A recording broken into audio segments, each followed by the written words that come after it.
Salve tchutchucos, tudo bom? Como é que vocês estão? Bem? Maravilha! Aqui de novo é o professor Augusto e eu trago para vocês o desfecho da era napoleônica que a gente vem trabalhando nessas duas últimas aulas, tá? O que eu vou trabalhar com vocês basicamente, pessoal, é o seguinte, não tá aqui, é o retorno Bourbon. Ele foi o intervalo entre o período imperial e o período chamado de governo dos 100 dias. Vou trabalhar a última fase da era napoleônica, que é o governo dos 100 dias, e basicamente é um repeteco da época imperial. E o gran finale, tchutchucos, e gran finale de muita importância para a remodelação política e a manutenção de fronteiras na Europa, que é o Congresso de Viena. Aqui, de certa maneira, pessoal, tudo que vocês vão precisar vai estar a partir da página 645, tá? Então, vem comigo. Galera, para que vocês entendam esse intervalo que eu comentei com vocês agora há pouco, o chamado retorno Bourbon, eu vou recuperar dois pontos da aula anterior, aquela aula do período imperial. Primeiro ponto, a famosa derrota francesa frente aos russos, lembra? Um desastre, né, pessoal? O grande império napoleônico praticamente beijou o solo a partir dessa derrota. Por que eu estou retomando? Porque todo mundo sabe que Napoleão teve que invadir a Rússia pelo fato da Rússia ter rompido com o bloqueio continental. E, aliás, uma nota de rodapé. Muitos países romperam com o bloqueio continental, mas a Rússia, na visão napoleônica, era inadmissível. Afinal de contas, a Rússia rompendo, ela serviria de exemplo. E outra, o Napoleão tentou dialogar, tentou resolver de forma diplomática. Quando tudo isso falhou, ele partiu para a empreitada militar. E essa empreitada, pessoal, ela foi muito interessante porque ela estava demonstrando esse grande caráter que a gente vem tratando do período imperial, que é o que a gente sempre fala que foram as guerras de conquista. Desastre, mas aí vem o segundo ponto, que é uma conexão direta com esse desastre que foi a derrota francesa na Rússia. Quando Napoleão perde frente à Batalha das Nações. E o que representou essa Batalha das Nações? A Batalha das Nações, pessoal, ela representou a coligação mais coesa que lutou contra a França. É a sexta coligação. Lembrando, segundo a nota de rodapé, coligação, pessoal, era o nome dado a todos os países absolutistas que estavam se aliando para lutar contra Napoleão. Galera, só que nesse segundo ponto, que foi a Batalha das Nações, o que rolou? O Napoleão, ele acabou abdicando do poder, abdicando do trono, e como punição pelo fato de ter chacoalhado todos os pilares políticos, econômicos e militares da Europa, ele foi exilado. E quando ele foi exilado, pessoal, isso por pressão inglesa, ele foi exilado numa ilha chamada Ilha de Elba, tá certo? Então eu estou tratando com vocês, galera, do final do período imperial, 1814. Qual foi o resultado? O resultado, pessoal, é que na França houve o retorno do absolutismo a partir da família Bourbon. Por que eu falo que é o retorno Bourbon? Porque é o retorno da família que comandava a França antes da Revolução Francesa. E quem que é o cara que vai comandar a França? É o Luís XVIII. O Luís XVIII é o irmão do Luís XVI, aquele Luís que foi guilhotinado. Então, tal qual o irmão, pessoal, ele era absolutista. Ele esteve fora do poder nesse momento da era napoleônica, inclusive até durante toda a Revolução Francesa. Mas a partir do momento em que Napoleão foi derrotado e exilado, ele retornou. A família dele retornou para comandar a França. E o que ele fez? Galera, a primeira coisa que ele fez foi anular todas as conquistas burguesas da época do período napoleônico. Então, por exemplo, uma grande conquista que ele anulou foi o Código Civil. Lembra? Isso. Uma outra conquista que ele anulou também, pessoal, foi a Constituição de 1804. Então, esse foi um primeiro passo para colocar em prática o retorno do absolutismo, tá? Então, a gente pode falar o seguinte: a partir dessa anulação das conquistas burguesas, o governo desse cara era um governo conservador. Por que conservador? Porque ele se mantém a partir do estabelecimento do absolutismo e por outro lado, sempre apoiando a elite nobreza, não a elite burguesa. A elite nobreza é apoiada porque claramente ela sempre foi a apoiadora do absolutismo. Tá legal? Outra, anulando essas conquistas burguesas, a gente pode falar que era antipopular. Porque, querendo ou não, tio-tchucos, as conquistas burguesas que foram colocadas em prática por Napoleão, ou melhor, que foram consolidadas por Napoleão, que é mais a ver com o conteúdo, elas foram derrubadas. Então, tudo aquilo concernente, por exemplo, à reforma agrária, ao ensino que fosse estatal e por aí vai, foi anulado também, foi derrubado também. Então, criou-se um governo de forte característica antipopular. E, mais uma vez, pode ligar com o conservador, porque ele se apoia na nobreza. Entenderam? Galera, e aí vem aquilo que eu falo que é mais um estigma do absolutismo. Anulando e criando essas duas características, o Luís XVIII automaticamente começa a apoiar o retorno dos emigrados da época da Revolução Francesa. Para quem não lembra, durante a Revolução Francesa, pessoal, muita gente que já era refratário ao que era a Revolução acabou fugindo da França. E agora eles estão retornando. Mas estão retornando, inclusive, apoiados pelo rei Luís XVIII. Quem são eles? A nobreza. Grande parte dessa nobreza é a nobreza latifundiária, é aquela nobreza local que vivia da renda da terra. Quem volta também? O clero, aquele clero que era refratário à Revolução e sempre foi contrário a Napoleão, e toda a gama de opositores do Napoleão, a galera mais conservadora em si, tá certo? Galera, só que quando isso foi apoiado pelo rei, o retorno desses emigrados, o que se criou foi uma França dividida. De um lado, um terror chamado terror branco, um terror apoiado pelo Estado, apoiado pelo rei. E quem era o terror branco? O terror branco, pessoal, eram nobres, eram membros do clero, eram conservadores. Contra, do outro lado, pessoal, as revoltas populares. Revoltas essas que, na verdade, queriam restabelecer aquilo que o Bourbon havia cancelado. Agora, muitos devem estar se perguntando, prof, mas por que terror branco? É que para combater essas revoltas populares, muita violência foi utilizada. E desses elementos que eu falei para vocês que representavam o terror branco, a nobreza foi a mais engajada. Então, isso gerou uma convulsão na França. De um lado, então, o que a gente pode falar que era o absolutismo, o terror branco, e do outro lado, galera, os populares ou os liberais, ou seja, essas revoltas populares que eu mencionei. Legal? Galera, então não estava fácil o clima francês. Por quê?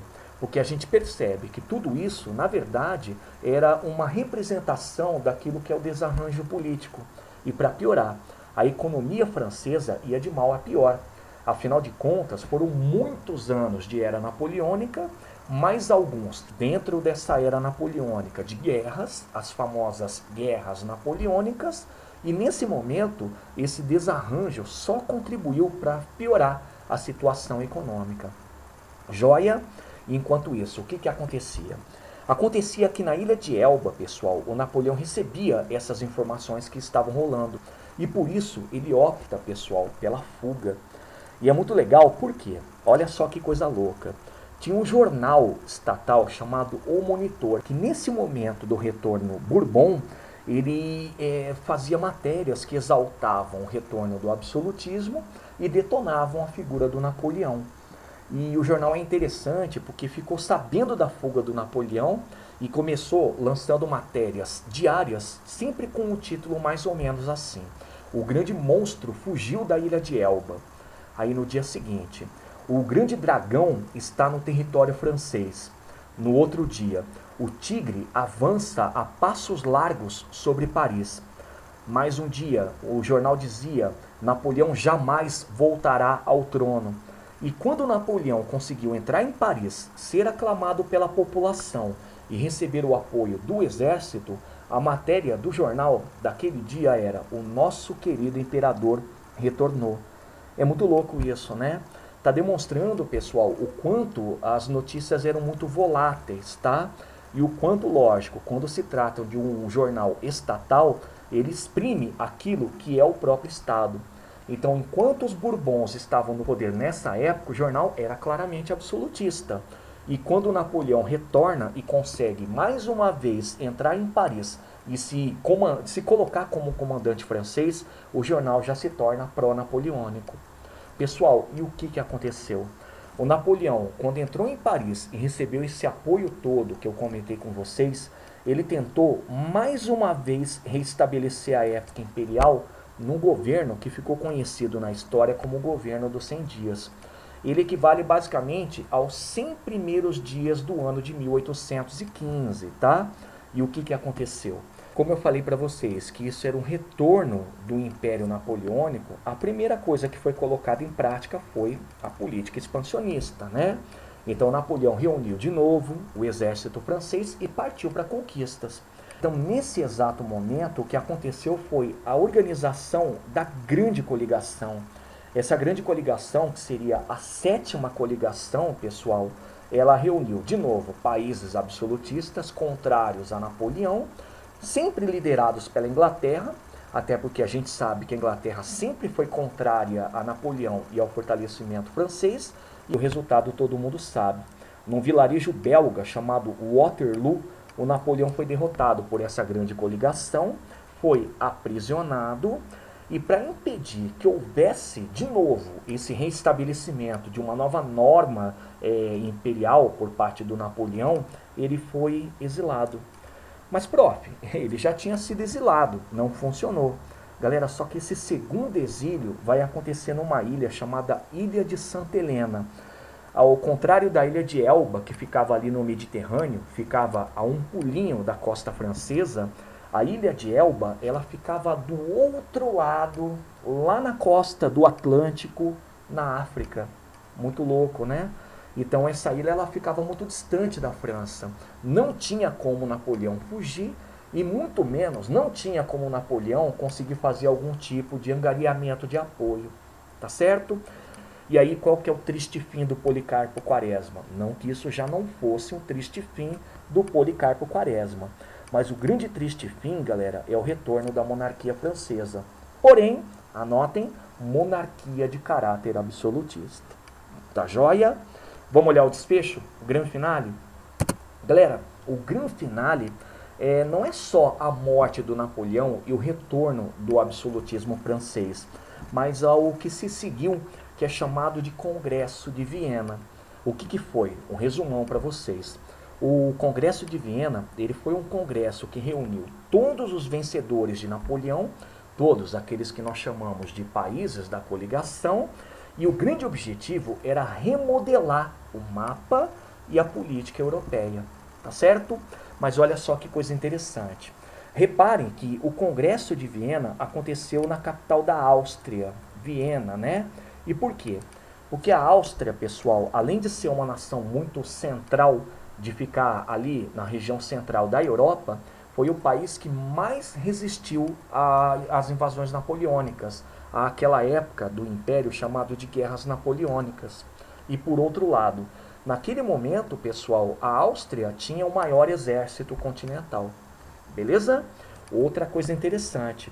Reparem, galera, que o Congresso de Viena, ele aconteceu em 2 datas, tá? A mais importante das datas é 1815, ou seja, depois da derrota e do exílio de Napoleão. Derrota e exílio definitivo, vimos agora há pouco. Mas 1814, pessoal, foi a primeira tentativa. Aconteceu exatamente depois que o Napoleão foi exilado pela primeira vez, logo depois da derrota dele e a abdicação frente à Batalha das Nações. Lembraram? Então ele foi um congresso que aconteceu em 2 momentos, mas nesses 2 momentos, sempre guardar que aconteceu depois da derrota do Napoleão. Tá legal? Mas frisem, a data mais importante é 1815. Galera, e olha só que coisa louca. O Congresso de Viena, ele tinha um lema. E o lema era ordem, tradição e fé. Como é que a gente pode traduzir? Vai anotando. A ordem, pessoal, faz referência às fronteiras. Então, um dos intuitos do Congresso de Viena era reacertar as fronteiras da Europa, tá certo? E eles alegam aquilo que é tradicional.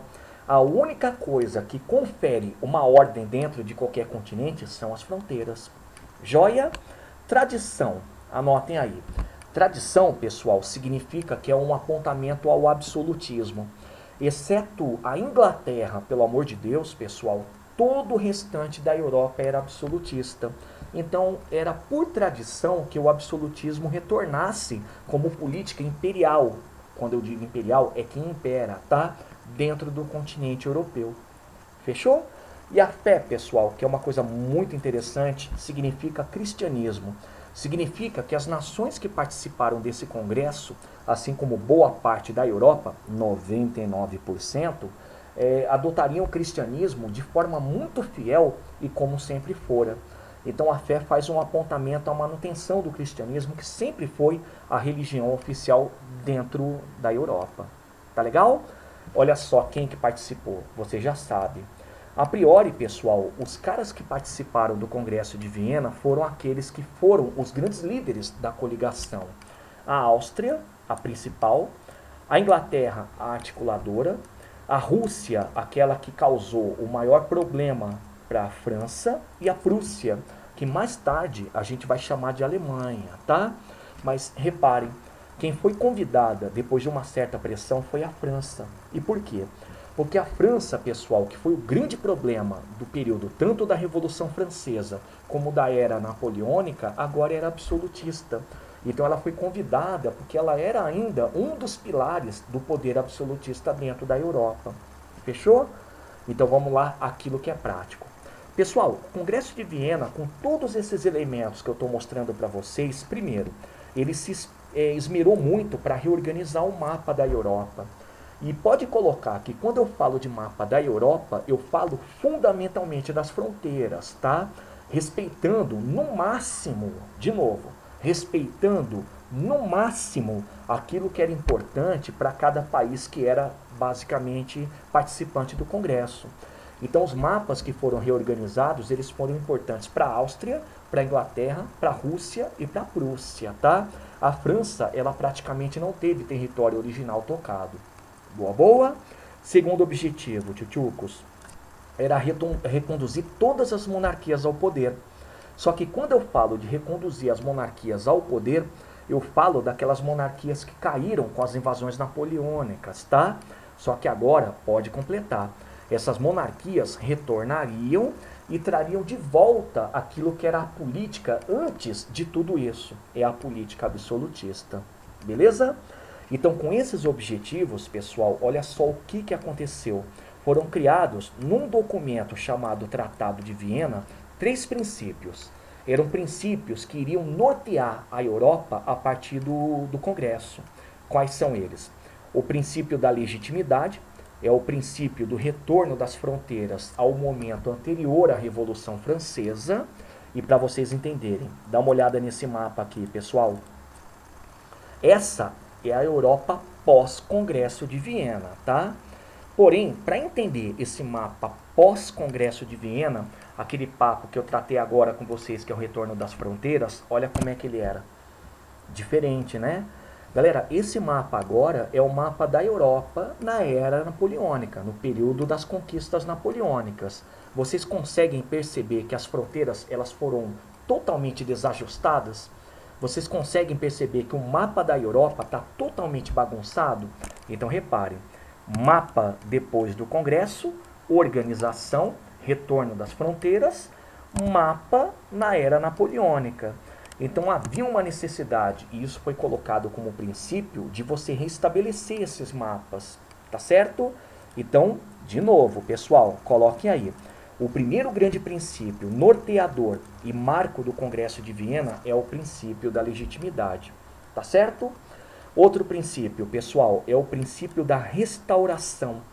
Princípio esse que estabelecia o seguinte: todas as monarquias voltam ao poder, mas, como eu disse ali em cima nos objetivos, monarquias que trazem de volta o absolutismo. E é legal quando a gente fala restauração, por quê? Porque o que é restaurado é aquilo que era tradicional dentro da Europa antes da Revolução Francesa, o absolutismo. Legal? E o último princípio, um dos mais loucos desse período, é chamado equilíbrio europeu. Pessoal, por que é louco?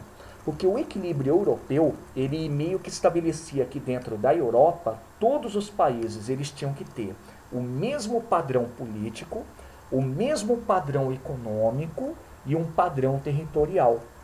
Então, eu peço para vocês darem uma circulada, era um princípio que estabelecia uma equiparação, ou seja, a grosso modo, todos os países na Europa seriam iguais, para vocês sentirem.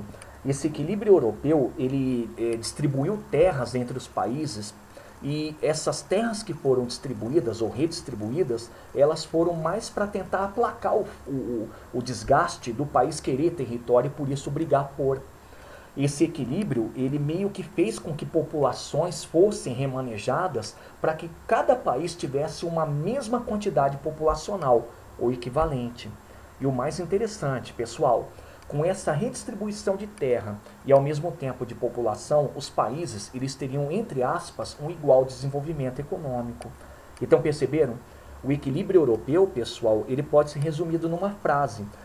A frase é: a Europa tem que estar equivalente, ela tem que ser equilibrada. Tá certo? Galera, e uma coisa bacana, a partir desse momento, com esses três princípios, a gente percebe que, lógico, por um lado, estabeleceu-se um período conservador na Europa, né? É como se a Europa retornasse a ser o que era antes da Revolução Francesa. O legal fica por conta de que o liberalismo ele começou a utilizar de tudo isso que era conservador, de tudo isso que era extremamente contrário ao que foi o movimento liberal, para poder se colocar, para poder se manifestar. Então é um período conservador, mas com muitas revoltas e pequenas revoluções de caráter liberal. Tá certo? Agora, olha para isso aqui, pessoal. No ano de 1815, todo mundo sabe que o Congresso de Viena estava funcionando a pleno vapor, já tinha atingido seus objetivos a partir daqueles princípios, só que faltava, pessoal, uma espécie de uma ajuda militar, de um pacto militar. Pacto esse que serviria para proteger tudo aquilo que o Congresso havia estabelecido. Então, o czar da Rússia, o famoso czar Alexandre, propôs uma coisa chamada Santa Aliança. Já pode colocar. A Santa Aliança, pessoal, era como se fosse um pacto político-militar. E era um pacto, peço para vocês circularem, de ajuda mútua. Então, como é que funcionaria? Esse pacto, ele tinha, sim, como grande objetivo proteger todas as monarquias europeias. Por tabela, proteger também todas as fronteiras dessas monarquias europeias. Só que para tudo isso funcionar, eles advogaram o princípio das intervenções. Então, exemplo, se por um acaso rolasse uma revolução de caráter liberal dentro da França, os demais países que assinaram a Santa Aliança iriam se agrupar e de forma conjunta iriam invadir a França, proteger aquela monarquia que estava sendo combalida pelas revoluções liberais e esmagar aqueles que participaram do movimento revolucionário. Entenderam? Mas, prof, então quem eram os países que participaram da Santa Aliança? Pode anotar, pessoal. Eram eles a Prússia, a Rússia, a França e alguns outros países absolutistas, tá? Só que se vocês repararam bem, um único país não pôde aderir. Adivinha qual? Que daqui a pouco eu vou tratar com mais calma. A Inglaterra. Galera, para quem sabe, sabe. A Inglaterra não pôde aderir à Santa Aliança, primeiro porque a Santa Aliança defende o absolutismo. A Inglaterra não é absolutista desde o século XVII. E por outro lado, pessoal, a Santa Aliança ela prega o princípio de intervenções, o que é contrário à política daquela época, praticado pela diplomacia inglesa, contrário a esse tipo de modelo. A Inglaterra ela não aceitava muito a intervenção ou as intervenções. Ela sempre tentava resolver a coisa de forma diplomática propriamente dita. Tá legal? Então, resumindo, a Santa Aliança foi uma espécie de aliança militar, legal? A partir do pressuposto da ajuda mútua para proteger todas as monarquias absolutistas europeias, legal? E o grande lance é o princípio das intervenções. Tchutchucos, a Santa Aliança ela foi assinada e estabelecida num outro tratado que faz parte do Congresso de Viena, que é o Tratado de Paris. Tá legal? Então presta atenção. Não confundam Tratado de Viena que foi o tratado que estabeleceu os princípios de legitimidade, restauração e equilíbrio, com o Tratado de Paris, que é o tratado que estabelece a Santa Aliança. Mas façam o seguinte, são 2 tratados que fazem parte do Congresso. Boa, boa? Galera, então vou passar para vocês algumas observações. Essas observações, elas são desdobramentos de todo o Congresso de Viena. Vamos lá? Primeira observação, galera, é que a Inglaterra não adere à Santa Aliança. Eu já até comentei ali em cima, quando trabalhei esse assunto, né? Só que o bacana é, ela não aceita e com isso a Santa Aliança ela teve uma tendência a se enfraquecer. Ela atuou, né? Ela atuou invadindo países que passavam por revoluções, por tentativa de unificação, por agitações liberais, mas isso foi por curto período. Por quê? Galera, porque se a Inglaterra, que é a maior potência europeia daquele momento, não apoia a Santa Aliança, ela não tem como se manter. Tá certo? Segunda observação. Galera, eu falei para vocês, quando terminei aquela questão da assinatura do Tratado de Viena, que os princípios que foram estabelecidos acabaram criando um período conservador. E o que é legal? O que é legal é que esse período conservador acabou fazendo com que muitas revoluções de caráter liberal estourassem por todo o continente europeu. Foi assim, em 1820, e um exemplo, vocês viram lá com a aula de História do Brasil, é a Revolução Liberal do Porto, lembraram? Foi assim também em 1830, revoluções que aconteceram no que hoje é a Alemanha, Itália, Polônia. E aconteceu principalmente, pessoal, com muita força em 1848. Galera, e essa Revolução de 48 a gente vai colocar até no plural. Foram inúmeras e o apelido é Primavera dos Povos. Aconteceu em quase todo o continente europeu e teve até apoio do socialismo científico que estava se montando nesse período. Porém, o que é muito interessante é entender que essas revoluções atravessaram o Atlântico, pessoal, chegaram até a América. E a base é vocês sempre guardarem os reflexos no Brasil. Quer ver como? Olha lá como vocês manjam. 1820, qual foi o reflexo da Revolução Liberal do Porto aqui? Exato, o retorno da família real. 1830, vocês vão acompanhar na aula de História do Brasil. 1830, pessoal, é o princípio da decadência do Primeiro Império. Essa revolução chegou aqui no Brasil e fez muito valer a abdicação do Dom Pedro I. Em 1848, também vão ver lá em História do Brasil, estourou uma revolta que ficou conhecida aqui no Brasil como Revolução de 48. Era uma revolução de caráter liberal e contrário ao modelo monárquico brasileiro. Tá certo?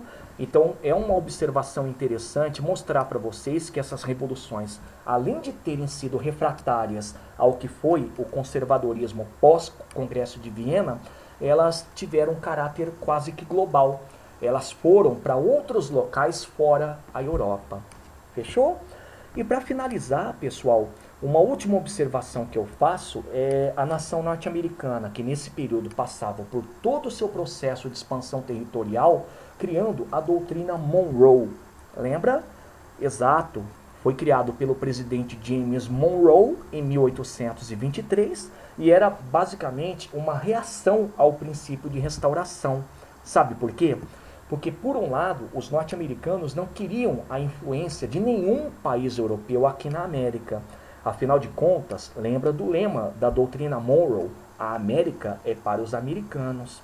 E por outro lado, pessoal, assunto que a gente vai ver nas próximas aulas, na América Espanhola já estavam rolando as guerras pela independência. E os norte-americanos estavam apoiando essas independências. Então é um recado, é mais ou menos dizendo o seguinte: Europa, não se intrometa nessas transformações que vão acontecer com essas independências na América. Fechou? Então tá aí, pessoal, essas são as observações que a gente pode tratar como consequências do Congresso de Viena. Joia? Então a minha despedida, pessoal. Primeira delas, leia sobre esse assunto na apostila, lá nas páginas que eu especifiquei no começo da aula, tá? E depois que vocês fizerem a leitura, vem para cá. Vocês vão lá para a parte de praticandos, na página 649, e vão resolver os exercícios 1, 5 e 6. Tá legal? Outro, pessoal, recomendo fortemente que vocês resolvam ao exercício 1 das habilidades na página 650. E se tiverem fôlego, vão lá para a página 652, achem a parte de complementares e resolvam ao exercício 6. Certo?